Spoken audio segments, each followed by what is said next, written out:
Hi, I'm Vicki. Hi, I'm Ken. Hi, I'm Jeff. I'm Bud, and we are the Pickleball Crew.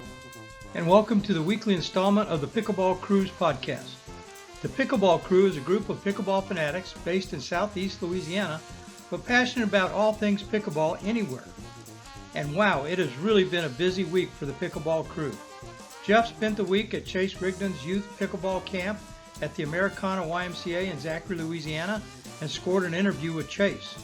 All four of us competed in the Big Easy Pickleball Tournament at the Hilton Tennis Complex in downtown New Orleans, and Vicki managed to get an interview with Paul Bruno, one of the event organizers.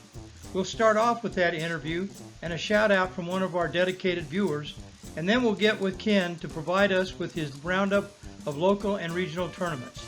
Then the group will jump into a discussion on stacking using the latest high-tech graphics. Jeff will introduce us to his interview with Chase after he shares his latest Burr Under My Saddle, and Vicki and Bud will wind up the week's podcast with a couple of shout-outs.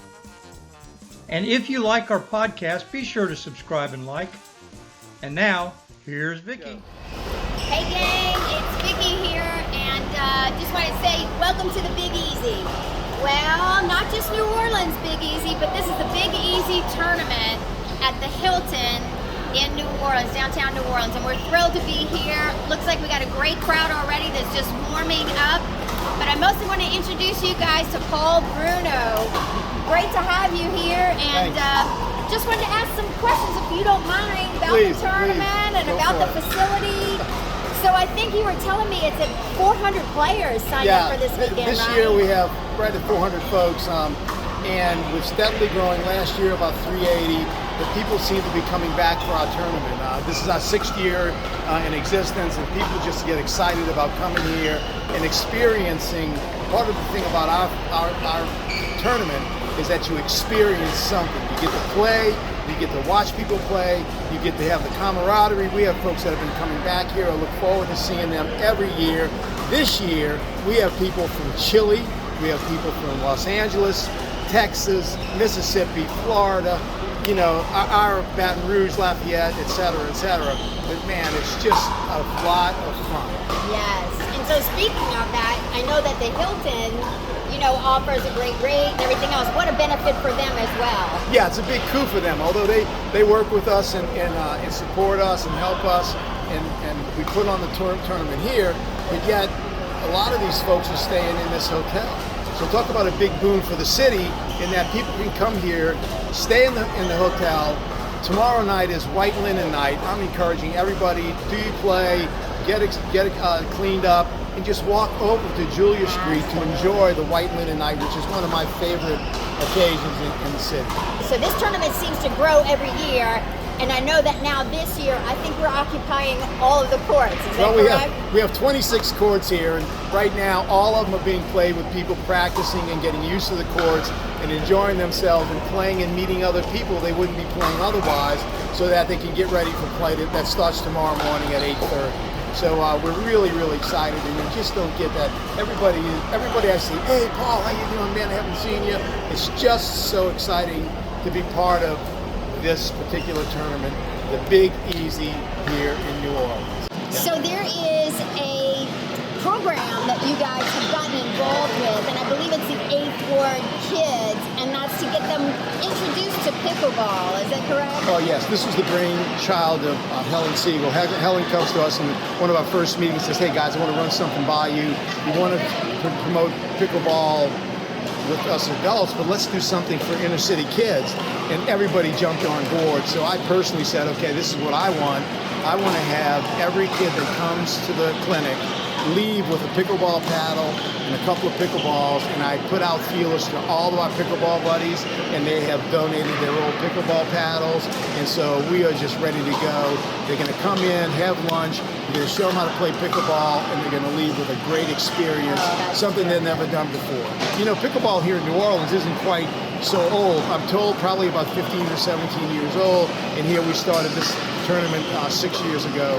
So, I mean, it's growing, and then we want to give something back to the community and have it grow on that lower level, because all of us know and appreciate how much fun and good exercise it is.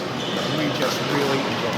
Absolutely. That's terrific. So you playing this weekend? Playing this weekend, tomorrow morning, 8:30. We've been at it pretty hard, setting up everything. Our volunteers are just wonderful. Helen and Carol and Ron, with the heart and soul of the tournament, and we have great volunteers at it. It's just amazing. And an organization, people do what they say they're supposed to do, and that's just a wonderful thing. Everybody works hard, but then we play hard, and everybody appreciates it. We're just so lucky. That's right. Well, thank you so much. We appreciate your time. Well, thank you so All much. righty. Y'all We're take looking care. forward to it. All Be right, good. gang. Bye-bye. My name's Jeff Cartier from Biloxi, Mississippi. I'm here getting ready to participate in the Big Easy here in New Orleans. And I want to give a big shout out to the Pickleball Crew and their podcast. Thanks a lot, guys.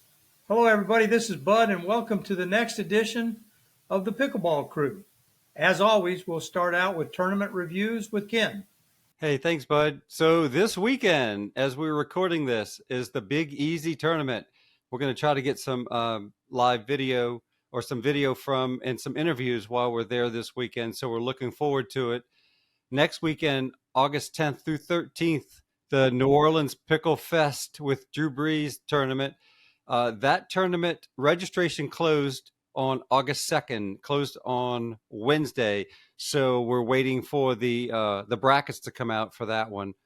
The last weekend in August, the 23rd through 27th, the Gastric Cancer Foundation Charity Tournament. I think that still is open for registration through pickleballbrackets.com. Let's talk about September. So first weekend in September, or the second weekend actually, is the 5th through the 10th is the Fall Paddles at the Plex. That's in Opelika. Registration is still open for that. September 23rd and 24th, the Pelican Park Classic registration has opened, and I know several people that have already registered. That one may fill up a lot quicker than it has in the past, so if you're interested, there has gender doubles will be on Saturday, mixed doubles on Sunday, and that's at Pelican Park in Mandeville, Louisiana. For the love of the Y, September 30th, October 1st at the Paula G. Manship Tennis Center. Look, we already have several people registered, and if you're ready to meet your match, Chase Rigdon, Ronnie Walters have teamed up in the 4-5 plus, along with Neil Withrow and Bernard LeBlanc. So look, there's some great competition already signed up. That's the tournament to come out and test yourself to see who's the best teams in Louisiana. So don't miss that one. That's for the love of the Y. It's the last weekend in September. Early October, October 7th, 8th, is the Fall Fling in St. Francisville. $80 a person. That gets you 3 events, which is mixed, men's or women's doubles, and singles. That one, there's an application, and we're going to post it here as well as on my Facebook page. You have to print it out and mail it in. If you need more information from Dan or David, you can email them at wfpball@gmail.com to get more information, and that's in St. Francisville, Louisiana. October 14th, 15th, that is Vicksburg, Mississippi. It is full. Registration is full, both for mixed and men's, women's doubles. We're looking forward to that. Therese, Kathy Head, I know their team is working hard to do a good job, so we can't wait. Halloween is the last weekend in October, the 27th through 29th. That also is full in Baton Rouge. That's a fun tournament just to come out and hang out. A lot of costumes. There's some good food and just mingling with everybody. And it's for a great cause. Let's go to November. November 4th and 5th is the Louisiana Senior Games in Baton Rouge. This is not a qualifying year. Also November 4th and 5th, and I'm trying to find out some more information on this, is the Louisiana State Games for pickleball in Monroe, Louisiana. Also November 4th, 5th, I've been advertising the Cane Break Country Club in Hattiesburg, Mississippi. We still not have received an application. We're hoping to. So we have no more information on that one. We're really hoping that they go forward with the tournament. But again, I have not received an application. November 11th and 12th, Tom Burkhart Magnolia Classic. Registration is open. They already have over 20 people registered for this. It's going to be at Lott Park in Daphne, Alabama. This is going to be a lot of fun. Go to pickleballbrackets.com. It's $50 for registration, and it's a MMP event, which means it's a medal match plus. So all of the finals will have a referee and some of the semifinals as well. Finally, December, the first weekend in December, the 1st through 3rd, at Fritchie Park Gym in Slidell is the Boys Ranch Christmas Classic. This is the second annual Boys Ranch tournament. It's for a great cause. Thomas Hockard and his crew, along with the help of Terry Lamprez, Petra, Keith, Ben. There's a bunch of people that are helping put this on. Registration has not yet opened, but there's going to be a social on Friday, gender doubles on Saturday, mixed on Sunday. We always get a good turnout for this one, and we're hoping for the same for this year. So definitely mark that on your calendar. Finally, December 9th and 10th, second annual YMCA Pickleball Invitational. Registration has opened. This is a USAP sanctioned event. It's in Zachary, Louisiana. This is Chase Rigdon's tournament. And between him and Magnolia Classic, helping to run it, they're going to put on a great event. So that is going to fill up quickly, and registration is open for that. So don't wait around. So that's it on tournament update, Bud. Ken, thanks. All right, gang. This week we want to talk a little bit more. We talked briefly a couple weeks ago about stacking, but today we're going to get into a little bit more detail, and Jeff's going to start us off. Okay. All right, y'all. We're going to try to cover a little bit of basic stacking this week. I don't know how far along we're going to get. Literally, we could do a couple of shows on this. But Ken Winn has a board up, and the top two players up top, that is their starting original positions, or if you'd like to call it your ideal position. Let's use Ken and Vicki as an example. That would be Vicki serving first. The player on the right would be Ken. And we want to keep Ken's forehand in the middle. So Vicki would be the banded player. Y'all have all seen these bands that they give out at tournaments. That band goes on the player that starts serving in the original position on the even side. So the other player is the odd player. So the one with the band, their numbers are always even, 0, 2, 4, 6, 8, 10. The person that starts on the other side, point that other person out, Ken, on the right side. That person's number to remember is 1, 3, 5, 7, 9. That's the odd person. So let's go through a scenario. Vicki serves, and y'all score a point, Ken. Okay. Now, Ken will slide over, and we're keeping his forehand in the middle. Now, Vicki will slide over and serve from that side into the odd court. Okay, now at this point, the other team sides y'all out. The score was 1-0-2. They side you out. Now Ken and Vicki will come together and ask each other, what is our score? Okay, and your score is 1, which is an odd number. So who has to receive? Ken. It would be Ken receiving because he is the odd player. Okay. So the server stays on this side, and I would then move over to receive as the odd numbered player. That's correct. So we understand the banded player is even, and we understand that the other player is odd. After every time that you get sided out, you have to decide, okay, what is our score? And if your score is even, the banded player receives. If your score is odd, then the odd player receives. Same thing when you side the other team out. Okay, you side the other team out and your score is even, 0, 2, 4, 6, 8, 10, then the banded player has to serve first. If your score is odd, then the odd player will serve first. If you can remember those two basics and figure it out after each time when it's time for you to serve, or when the other team has sided you out, then you can try to remember who goes back into that position.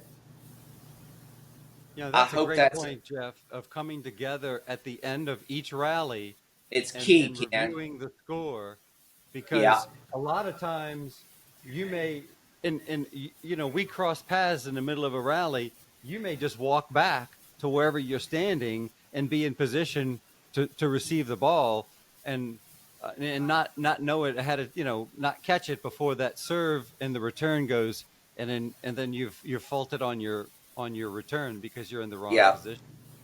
It's key. It's key to do that. To come together with your partner when you're trying to stack and figure out, and you're only concerned with your score, whatever your number is. And I think it brings partners together in a more cohesive bond, playing together, communicating. Me and Chase, we're now stacking on the serve and on the return mostly. So we're having to talk to each other and figure out where we're at each time. It's been a little bit of a challenge for me because I'm used to stacking on the left side, or the what would that be, the right side as a left-handed player. But because he's left-handed, I'm having to stack on the opposite side. So it's opposite of what I'm used to. I have gotten used to it. There was times where I was walking back to the wrong spot until I got used to it. Now, the second point I'd like to make, Ken, me and you had talked about some of this earlier. For those that are practicing stacking, I suggest practice stacking on the serve only while you're learning. Would y'all agree that would be easier? Absolutely. Yeah. Yeah, Okay. I still find it a little bit challenging just to stack on the serve. So if you're not used to it, yeah, don't complicate things by trying to do it on the receiving side either. Get used to the serving side, and then, you know, move over and do the other. And plus, quite frankly, if you're the receiving team, you can stack, but if you use proper hand signals, that could be your stacking right there. You know, Yeah. just moving while you're receiving serve. To me, Jeff, if we can go back to when we were stacking over here with the server and the server's partner was out wide. For those who may be unfamiliar or new to stacking, when this server serves to the returner, then the first thing the server needs to do then is to slide over. Their server partner would slide into the court, just so that, you know, those who may be new to stacking to know what's the first move after a serve. yeah, How do we get in a position so that we're balanced on the court and we're protecting the whole court? Right. right. Good point. Yeah, you can't just stand there. Right. And you're lining up this way again, like Jeff said, because you're trying to keep your server's partner, who you feel like has the better forehand, keeping them into the center, keeping that forehand in the center. When you're trying to learn this, it's going to take away from your concentration in your games. And you're probably going to lose some points because you're thinking about the stack. But that's just collateral damage in the process of trying to learn it. No doubt. And don't make the mistake like we did and try to put it to work in a match, in Yeah, a tournament, when you're not prepared for it or you're not really good at it. That's not advisable either. Yeah, you want to know it really well. yeah. I know Ellen and I have been practicing a little bit of it, but we're not going to do it at Big Easy just because we don't have that confidence in being able to do it consistently. So Right. So you do have to practice it and get comfortable with it. You can't just walk on the court and say we're going to stack and it's going to work. that's a Right. great point, Bud. Just like any other shot or any other formation or things you're trying to accomplish, you got to try it in rec play with either your regular partner or even some people who are willing to kind of work with you on it. Jeff, you and I I think were having a conversation just yesterday about stacking, but let's stay with offensive stacking. There's a few other things that we can do up here on stacking. You were talking about shadow stacking. so. Shadow stacking is something that you can do if let's say you're playing mixed, or you're playing with whoever, and they are constantly targeting one person with the return of serve. Okay, so shadow stacking is something that you can do where you can try to create some confusion. So Ken is going to take that player and put that player up above the tee behind the server on the center line. Okay, now the server is just going to go back and forth serving in their regular spot, but the person behind the server, you're just going to turn around and say, hey, are you going right or left? And that player can say, I'm going right or left. Okay, and instead of being in the same position where the returning team knows where that person has been, now you're sending that person either right or left, and they don't really know which way that person's going. So let's play like in Ken's right hand, that person is Vicki, and they've been targeting her with returns. So normally we would move like this, but they're targeting Vicki. So we may have a conversation where then Vicki moves over and I stay on that right side. That's correct. So what would happen is Vicki would tell Ken, hey, I'm going right. Ken would serve. And then the key is to try to hold it for a split second where they don't see you switching. He serves, and then Vicki slides over. Okay. Now let's show it the opposite way. Okay, Ken serves from that side. Vicki's up top again in his left hand. Now Vicki says, hey, Ken, I'm going to go left. Okay. Now Ken serves, and Ken steps over to the left, and Vicki slides over to the right. And that's called shadow stacking. It can take some pressure, and I'm using Vicki as an example now. Vicki's been targeted with every return. We would like to see some of the returns go to Ken, so this is a way of getting Ken involved. And also, you're going to be shocked when you learn this. Sometimes you cause confusion on the other side because they've been trying to target Vicki. Now Vicki's not where they thought she was going to be. And now you got them thinking about returning somewhere else. And you're giving them something else to think about. It could be only worth 1 or 2 points a game, but anything that I can get an advantage and get a couple points a game, I would be for trying. And that's called shadow stacking. You can look it up on YouTube or whatever and see some more videos on that.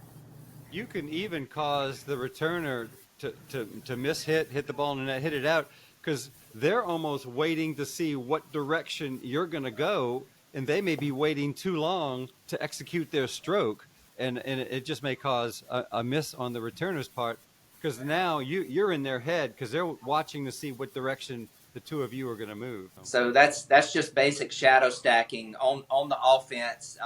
For explanation reasons, when Ken said on the offense, that's when we're on the serving the ball. The other way of stacking would be stacking on defense when you're receiving the ball. Especially in that situation, I would stress that in between points, you absolutely need to communicate, verify the score, and verify your side before starting up again. Right. Yeah. Right. I've never seen that actually used, but, talking about it, I think it could be a really effective strategy.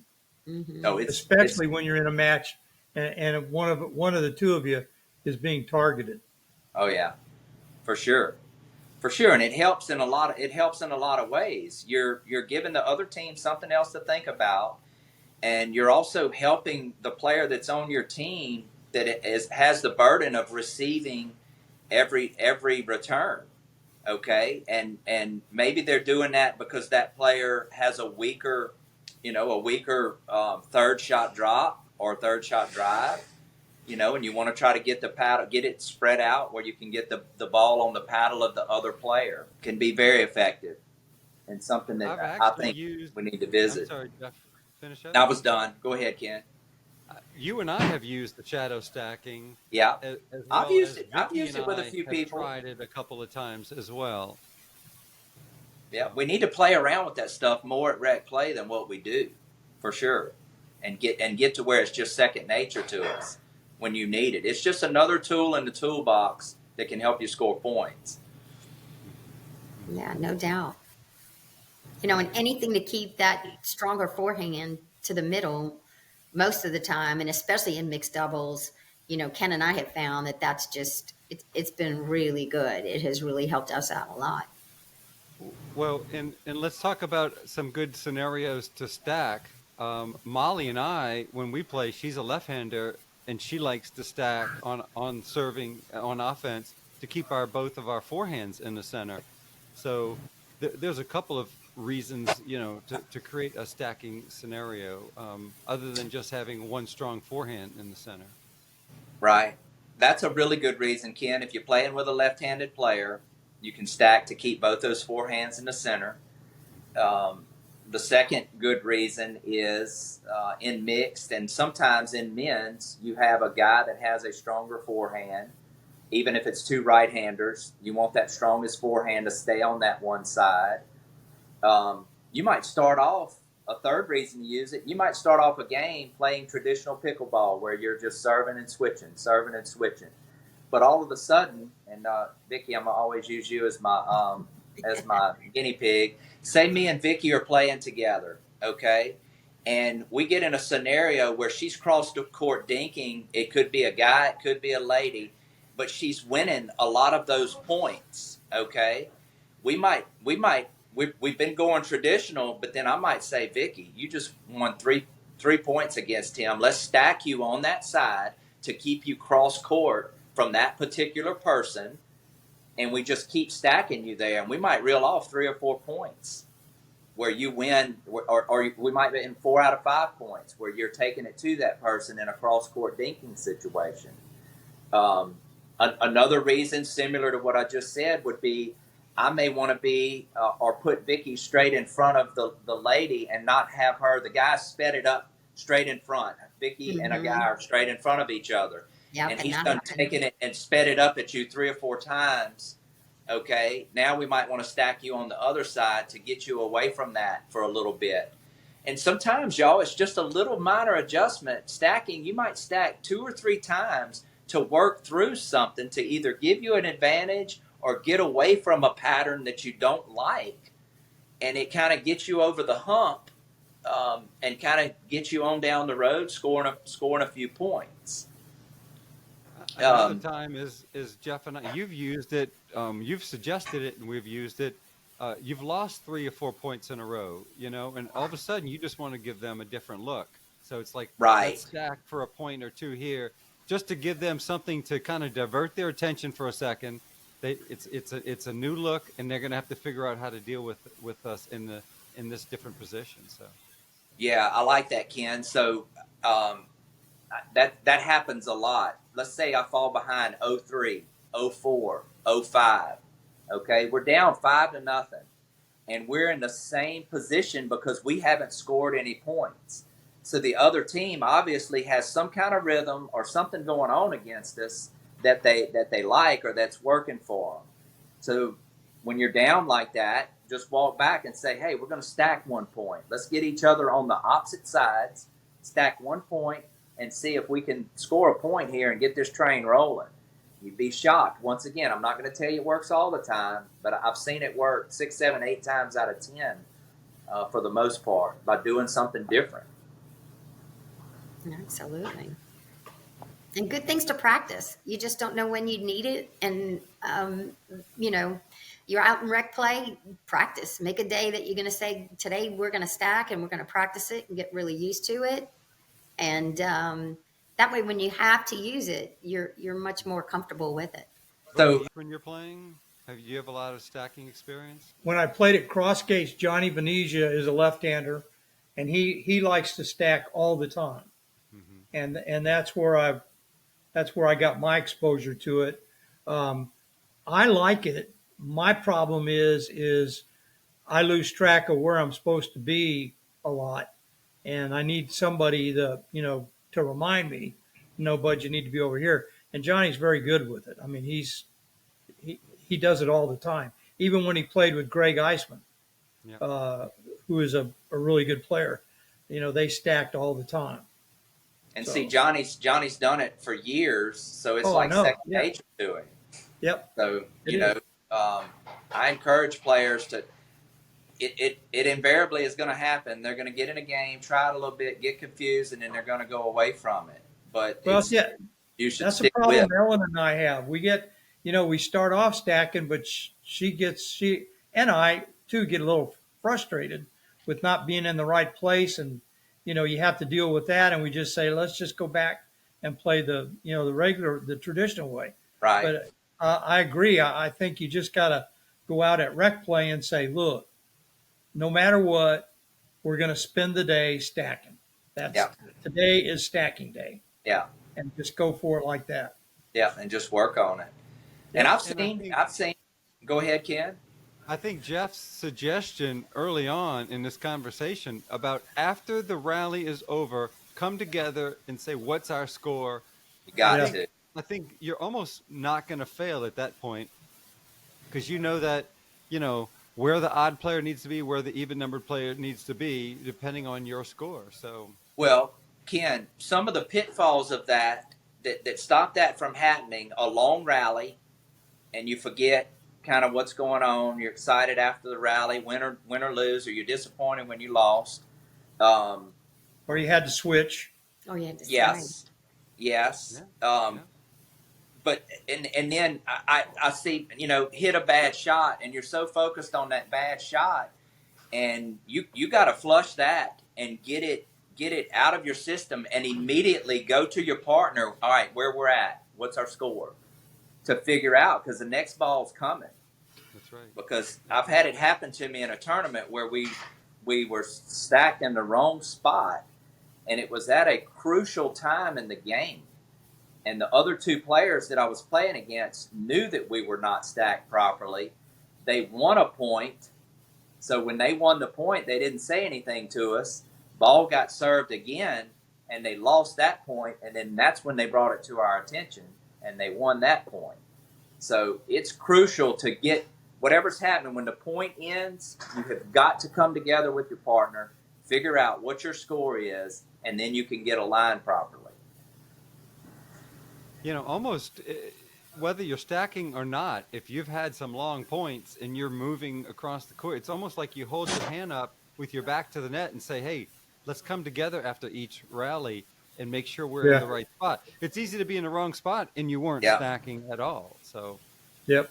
Good point, Ken. You just kind of walk back to the line on the side that you end that point on and start up the next point. So that's happened to me. I like it. I like it personally when I'm stacking, because it helps me.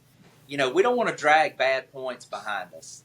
It helps me. All right, that point's over. Okay, I messed it up. I might have hit a bad shot, but I don't have time to dwell on that. It makes me really get moving forward to the next point, which is kind of what all of us should try to strive to do anyway in trying to play good pickleball. This has been great. I mean, it's always eye-opening when you start looking at, strategy and using techniques like this. We just encourage everybody out there to watch YouTube videos, ask questions. Most of all, get out there and practice it so that you get used to it. We tried to give the offensive side of it, but again, there's stacking on the defense and how you use that. And we're going to save that for another day, because this is a good bit to think about and to get out there and practice. Look into it. Like we say, those YouTubes or videos are very valuable too. So great info, guys. Everybody get out there and practice. Good conversation. That was fun. Okay. All right. Thanks, Vicki. And now, as always, it's time for Jeff's Burr Under My Saddle. You're a burr under my saddle. You're a thorn sticking in my side. All right. I've been thinking long and hard this week about what would be the burr under my saddle this week. And I saw some different comments about that big shindig they had at Ascension Parish on Tuesday night and how many people were there. And even with all those courts, they had, I think, 12 to 14 paddle stacks.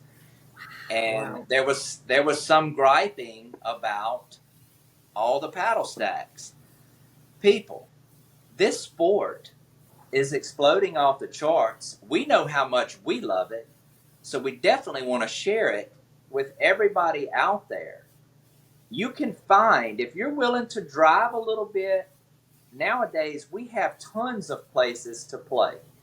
Okay, drive a little bit. Get outdoors some.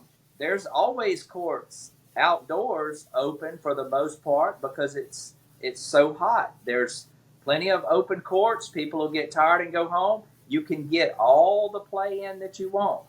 If you're headed over to Ponchatoula, okay, they've extended the times. I think it was 12 to 6. Now it's 10 to 6.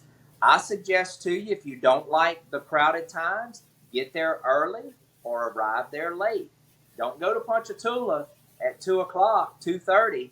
You're going to be in the middle of a bunch of paddle stacks. So I guess the burr under my saddle is quit your griping and figure out a way around it.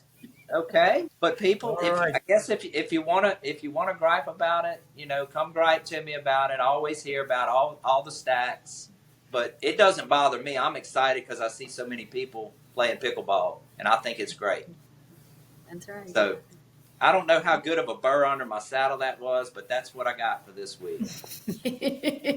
Thanks, Jeff. And Jeff, since you've finished that up, I understand this week you worked with our good friend Chase Rigdon at his place. Tell us a little bit about it and introduce us to that interview.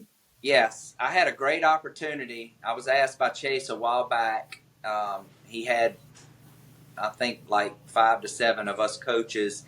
He put together a junior pickleball camp, and it ran from this past Monday to Thursday.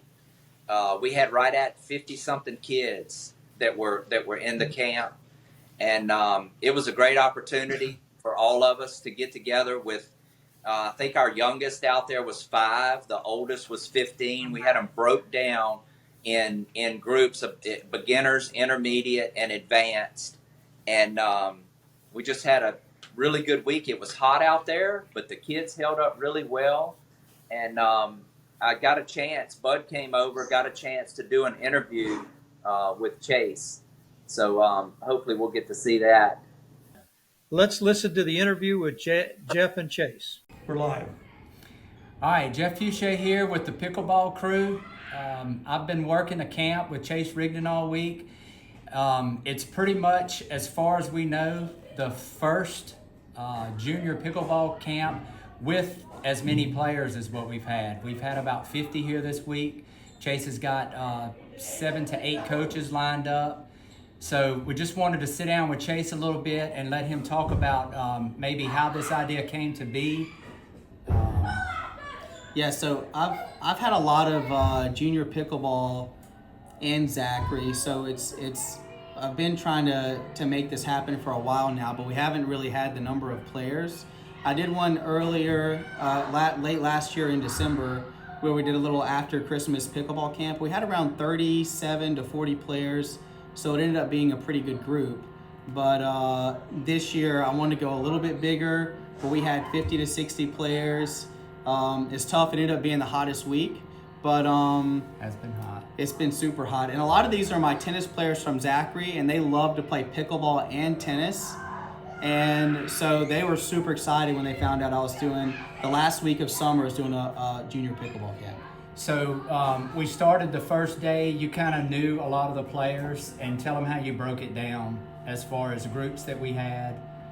Well, I knew a lot of the players. Some of them I was just guessing based on age, but we had 3 separate groups that we ended up dividing everyone up. Since we had a lot of great coaches, we had around mid-20s for the intermediate group. We had around maybe 20 or so for the beginners group, and maybe 12 to 14 for the advanced. In the upper level. All right, so we're into day 3. Tell them what the plan is for tomorrow. Okay, so the first 3 days we've done a lot of just drilling, instruction, open play, figuring out who their partners are. For the last day of the camp, we're doing a junior pickleball tournament, and this is a very historic camp in Louisiana, because not only is it the biggest junior pickleball camp, we're doing a little combo thing. We're adding a tournament in the last day, so it's going to end up being the biggest junior tournament with around 50 to 60 players participating. So that's very exciting. We're doing a beginners group, intermediate group, advanced group, and probably going to break it down into a couple brackets, doing a round robin. So That sounds great. Do you foresee another one of these in the fall or winter time? Absolutely. Or when do you see the next one? I'll probably do another one after Christmas. Obviously, we're not blessed here with a lot of dedicated courts since we only have 4 dedicated courts. So I have to keep retaping the lines every night. So hopefully I'll do another one after Christmas where the tape will stay down for at least 3 or 4 days. Okay. Well, it's been fun for me. I appreciate you inviting me up here, and it's just it's exciting for me to see what you're doing with our juniors, because to be quite honest with you, we got a lot of adults, 20s, 30s, 40s, 50s, and on up that have really hit this pickleball boom, but it's been a little slower getting to our juniors. So this is our future of pickleball, and I appreciate what you're doing to try to leave your stamp on it as far as getting it going. Absolutely. Jeff, that was a great interview. And now we're going to wind it up with Vicki and her shout outs.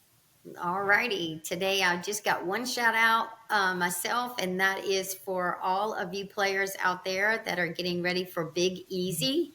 Just want to wish you the best. Great weekend. Safe travels to everybody. Have a great time. Should be great competition there, and good camaraderie. And it's always great friendship too. And we have one more shout out, but I'm not going to do it. Bud is going to do it. Yeah, well, I was sitting at a picnic table in the sweltering heat at Zachary. A gentleman came up and lent me his span, and he started off saying, "You're one of those people on that podcast." And I said, "Yep." He said, "Well, here's the fan." He said, "All I want is a shout out."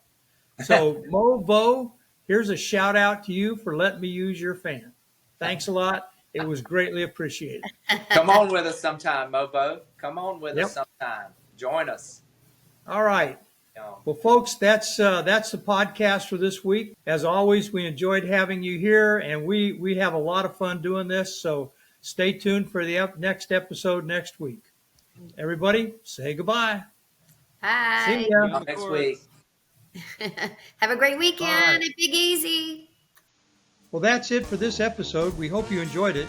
Be sure to leave any comments, and please like and subscribe to our channel. Thanks again, and see you next week.